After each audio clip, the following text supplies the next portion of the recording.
عسلامة. وينكم؟ ان شاء الله راكم لاباس. شني احوالكم هكا في الايام الاخرى متاع رمضان؟ ان شاء الله ربي يعيدوا علينا ان شاء الله سنين عديدة بالصحة والسلامة والخير. المهم في العشرة هكا الأيامات الأخرى تحضيرات كما تعرفوا الحلو هكا وبرشا حاجات، وربي إن شاء الله يزينا ويفرحنا الناس الكل. من بين الحاجات اللي نحضروها وربما معناها غايبة على برشا هكا عباد، معناها حاجة ضرورية على الآخر وهكا ولازم منها وكل شيء، اللي هي البخور. البخور هذا كما تعرفوا معناها ما يختش معناها كل دار. معناها ضروري وموجود هكا، وكما نقولوا ثم هكا اللي حاط له هكا كل نهار وبخوره حصيله، كما تعرفوا وتعرفوا هكا قيمته.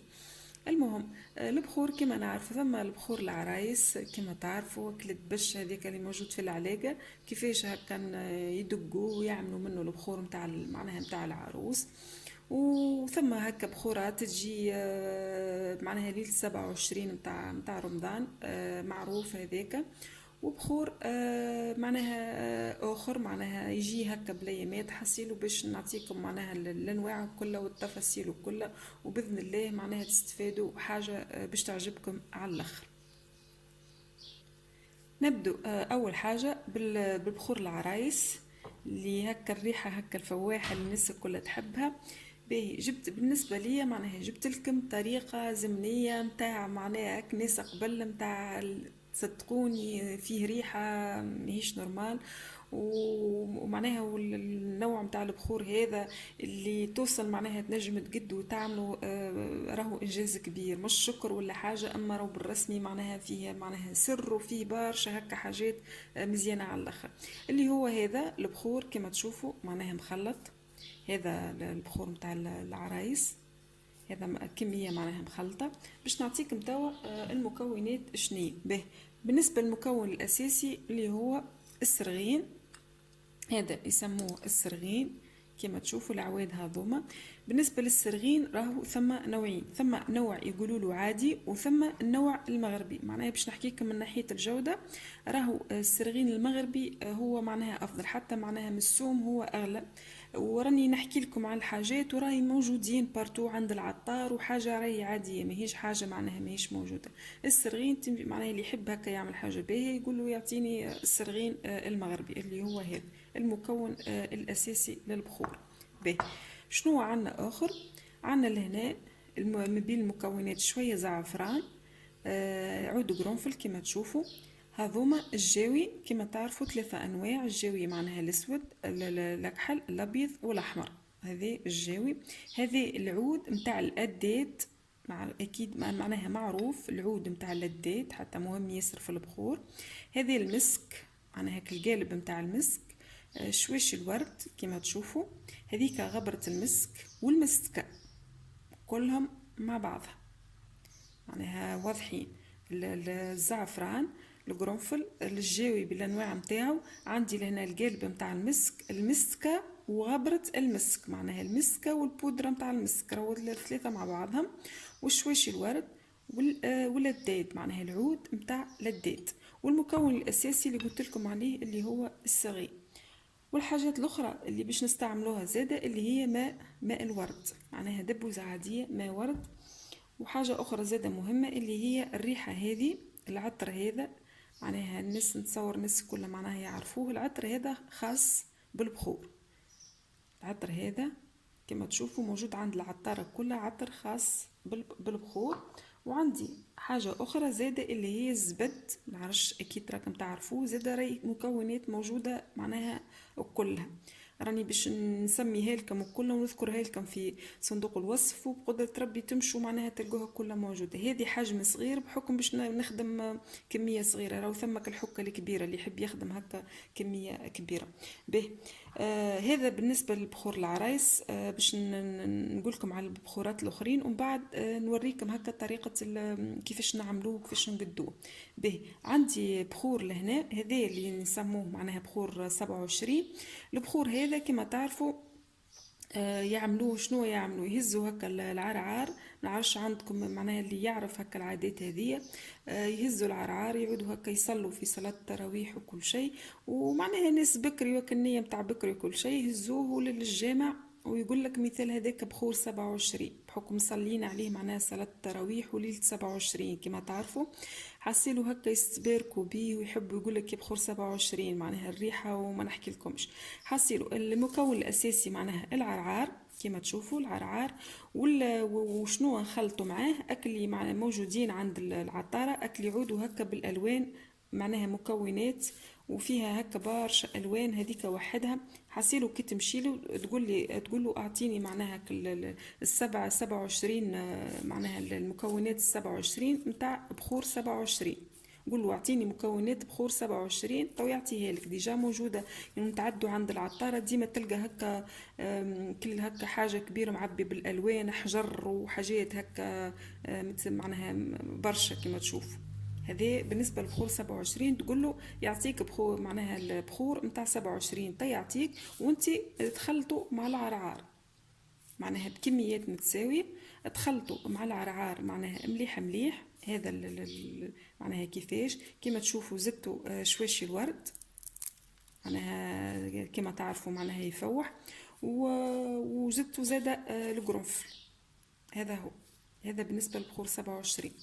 نفصل لكم حصيلوا كل شيء في صندوق الوصف كما قلت لكم. تقولوا للعطار البخور نتاع 27 تخلطوه بالعرعار وزدتوا هكا شويشي الورد وزدتوا القرنفل معناها عويدات هكاك.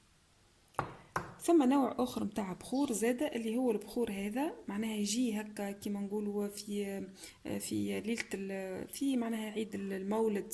نقولوا هكا عيد المولد معناها سمح ياسر نبخروا به زاده نهار الجمعة وكل شيء. حسيلو راي الفايدة في النية كيما نقولوا وفي نفس الوقت علاش نحب هكا خاطر الريحة معناها طيبة وباهية ياسر معناها سرتو البخور هذا قديش هكا يهدي الأعصاب وكل شيء. بالنسبة للبخور هذا متكون من العرعار ومتكون من اللداد اللي هو هذا بكميات متساوية كما تشوفوا معناها تكسروهم لين تولي هكا معناها كل بودر مش معناها غبرة ما هكا مدشش كما تشوفوا. هذا البخور متاع عيد المولد كما نقولوا نبخروا به ديما نهار الجمعة. والريحة ما نحكي لكم صدقوني الانواع هذه وفي نفس الوقت راهي ريحتها شيء كبير. حاسين توا نمروا لطريقة التحضير كيفاش. كما تشوفوا هاني خرجت ندق فيه السرغين معناها نهرس فيه كما شفتوا أعواد. معناها يحب شوية وساعة بال باش يدق نطرفوه الساعة معناها طروف هكا كبار ونبدو هكا نهرسوا فيه بشوية بشوية. باهي نعطيكم ملاحظة مهمة. راهو الغبرة متاعو معناها حارة شوي. شنو تعملوا تشدوا مثال اذا كان مش تهرسوا هكا بالمهراس منديلة كيف من هكا تغطوا بها المهراس وتبدو هكا تدقوا فيه بالطريقة هذه باش معناها هكا الغبرة متاعو ما تجيكمش خاطر اللي عنده هكا حساسية والواحد تقلقوا شوي. الغبرة متاعو حارة شوي هذاك علاش ردوا بالنا معناها نعطيكم كل شيء باش ما معناها باش كل شيء هكا في بالكم. كما تشوفوا نطرفوا هكا كما قلت لكم خشين شوي ومن بعد هكا نبدا نرتبوا كما قلت لكم هكا يتغطى بالمنديله ولا مثال يعودوا هكا يرشوا عليه هكا بشويه ماء باش هكا الغبره هذيك معناها تهدى وينجموا هكا يلقوا. هذا بالنسبه للسرغين حاصلوا باش نكسروا هو ولا والقرنفل والجاو ومن بعد نوريكم هكا كيفاش باش نخلطوا. كما تشوفوا هذا السرغين هكا كملته يلزم يجي هكا بالقوام هذا مش معناها رطب ومش معناها خشين مطرف بالطريقة هذه. توا معناها نهرس في القرنفل كما تشوفوا زاده متوسط معناها مش رطب. كما تشوفوا كملت هكا هرست الجاوي وهذا القرنفل. توا باش نكمل بقية المكونات. وتوا من بعد ما كملت هكا هرست الحاجات هكا اللي معناها الخشينه وكل شيء باش نجول التخليط. لهنا كما تشوفوا هذا القرنفل السرغين هكا من لوطه الجاوي للداد ولا شواشي الورد باش نصبهم كل لهنا.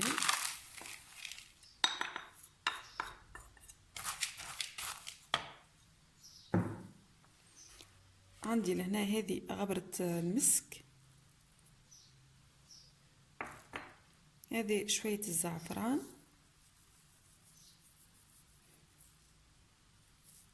كما تشوفوا راهي كمية معناها صغيرة بالنسبة لي، معناها راهو باش نخلط عيني ميزاني. اما راني باش نذكر لكم معناها في صندوق الوصف على الكيلو سرغين شنو يجي معاه بالضبط، معناها بمقادير مضبوطة. وهذه المسكة هرستها زادا كيف بحكم معناها كانت حب. وبالنسبة للمسك هذا باش نجرش شوية هكا، مش باش نكثر منه.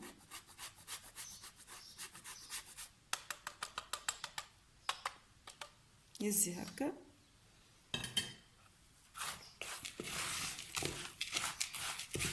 باش نخلطهم.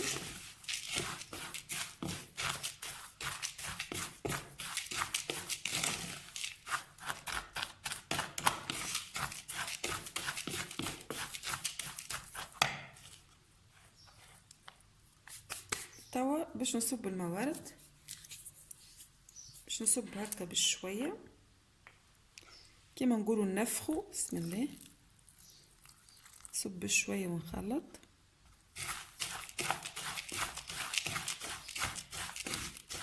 تقوني فاحت ريحه شيء كبير. هذا بالموارد معناها مازال تاكل معناها الريحه الاخرى تاع العطر الاخر تاع البخور، الريحه حصير وما نحكيكمش تهبل.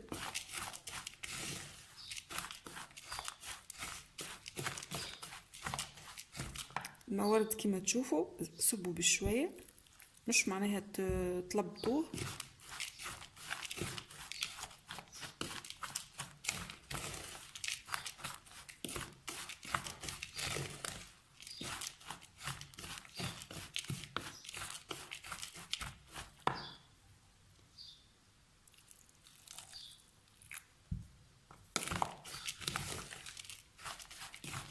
بالنسبة لي بحكم معناها استانست نجم هكا نقدر الكمية وحدي شوية، معناها كي نعود باش نعمل شوية. واللي هكا ماهوش مستانس هانو باش يلقى هكا الكميات بالكيلو وبالجرام كل شيء، وهو وش يحب معناها يخلط. ما هي راهي وصفة من روح للروح، وزادة راني بسطتها لكم. باش نزيد شوية هكا اهو ويزي، خليه هكا يتنفخ في الموارد.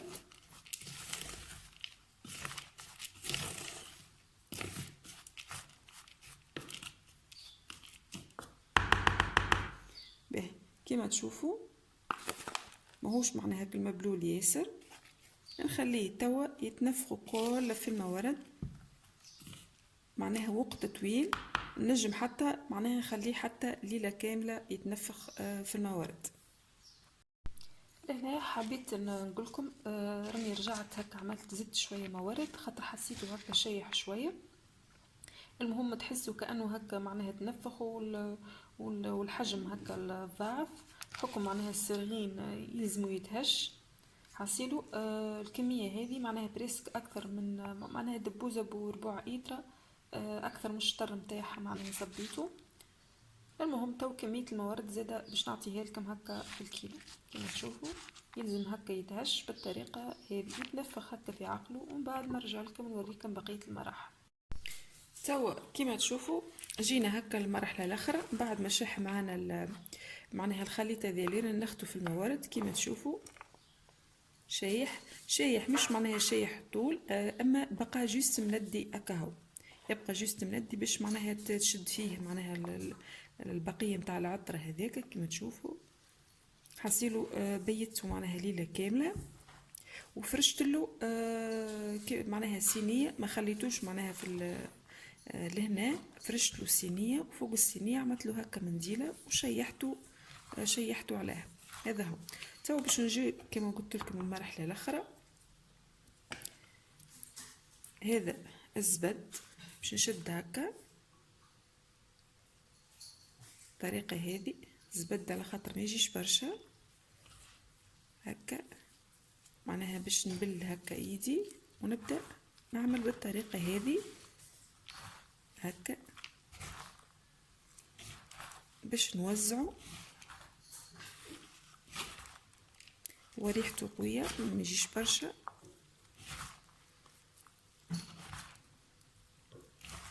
نستعملوا ماذا بينا الجواندوات خاطر تبقى هكا الريحة الطيبة في اليدين الوحدة، معناها تعود هكا طيب في الماكلة وكل شيء. نزيد شوية كما تشوفوا، وزعهم هكا على يديا، ومن بعد نعملهم هكا على الخليط بالطريقة هذه.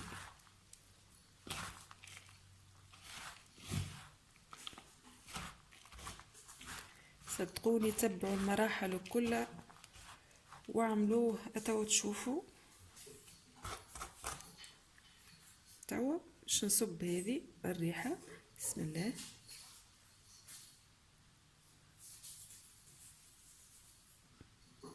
مش برشا. ونبدأ زادا نوزع نفس الطريقة.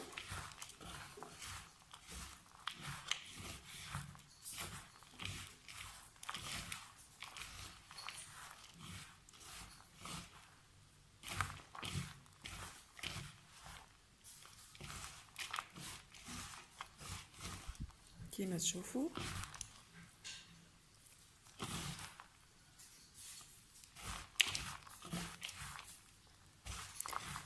صدقوني ريحة ما نحكي لكم شيء كبير تهبل. باهي تو كملنا معناها البخور متاعنا. تبقى المرحلة متاع التشييح باش نشيحوه. حاصيلو بالنسبة لي شنو نعمله، عندي صينية كيف من هكا نفرشلو الفولارة بالطريقة هذه. ديجا بقت فيها التراس متاع الموارد، نعاود زيد باش نشيحو فيها كيف من هكا. هذه المحرمة العربي اللي هكا اللي يجي نشيحو عليها البخور معروفة. وباش نوزع فوقها البخور متاعنا بالطريقة هذه هكا.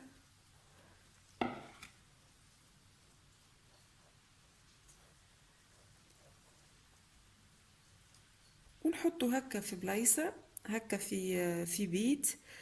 تحب الوحدة معناها تحطها هكا في، تحب تعطرها وتعود هكا الريحة مزيانة، تحطها هكا في بيت النوم، تحطها في بيت الصالة، كيما تحب. تحصيلو تخليها في بلايصة هكا تشيح، راهو يشيح لداخل معناها يشيح بالهواء وبالظل. ردوا بالكم تحطوه في الشمس.